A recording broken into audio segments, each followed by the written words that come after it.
There were some questions on the last part of the last question on the AP portion of the quiz that I wanted to go over. We ran out of time, so I figured I'd post a video kind of quickly talking through them.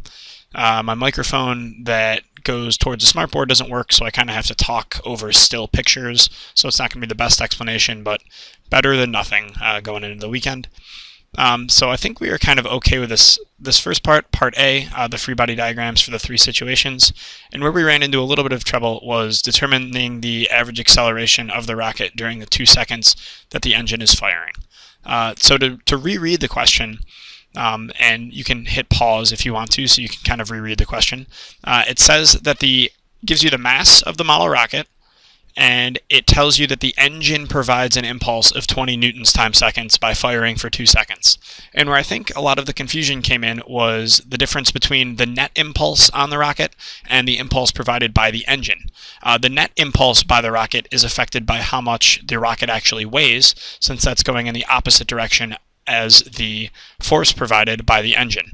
So I'll quickly kind of go through some of these slides.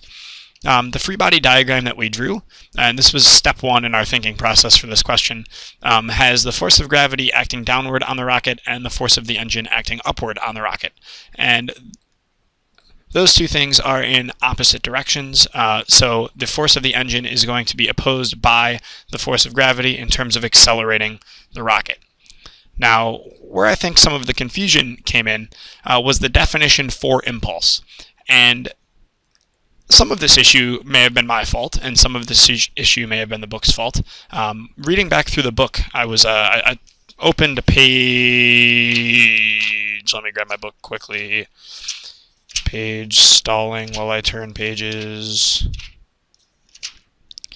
I opened to page 173 on section 7-3 on collisions and impulse, and even in the book, kind of halfway through, it defines impulse as being the product of the net force times time. And I think that's a little careless by the book, and it's probably a little careless by me to have not pointed this out a little bit better, but the definition of total impulse or net impulse is net force times time. And we can say that a total impulse or a net impulse equals an object's change in momentum. A lot of the situations that we've been looking at have been dealing with total impulse or net impulse, and it just hasn't necessarily specified that in the question. Specifies that the impulse provided by the engine is 20 newtons times seconds. Now, we can kind of think about this in terms of a tiny rocket and a larger rocket. If they both have the same engine in the rocket, there's going to be the same force provided in the smaller rocket and the bigger rocket by the engine, assuming that the rocket engine fires for 2 seconds. But the smaller rocket, the one that has less mass, will have a greater acceleration because the force of the engine has to fight against a smaller force of gravity, whereas the bigger rocket, the force of the engine has to fight against a larger force of gravity. So the smaller rocket mass will have a bigger acceleration when compared to the bigger rocket mass. Now, in order to find the actual force of the engine, in this question, they tell you that the impulse provided by the engine.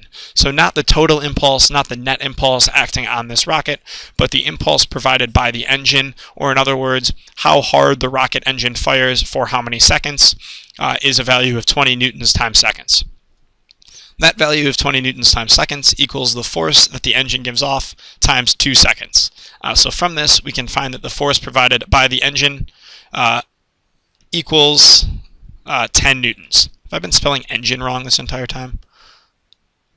No, I haven't. Okay, sorry. I'm losing my mind. It's the end of the day. I apologize. So the force provided by the engine is 10 newtons. Now, that's not the net force acting on the object. That is the force provided by the engine.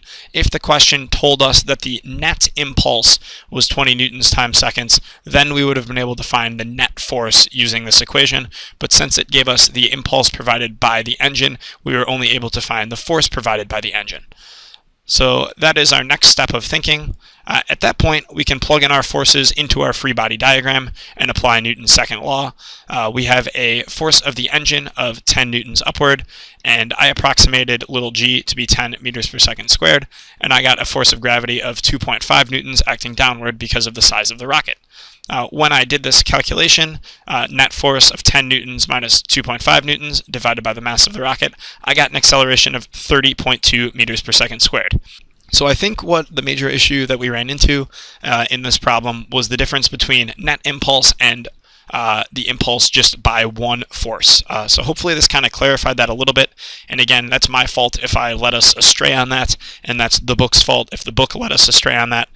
So hopefully we have improved our knowledge of this a little bit, and if not, we can kind of go over this again on Tuesday. I just wanted to make sure that it was here if anybody wanted to watch and listen to this before the weekend started. Have a wonderful 3-day weekend.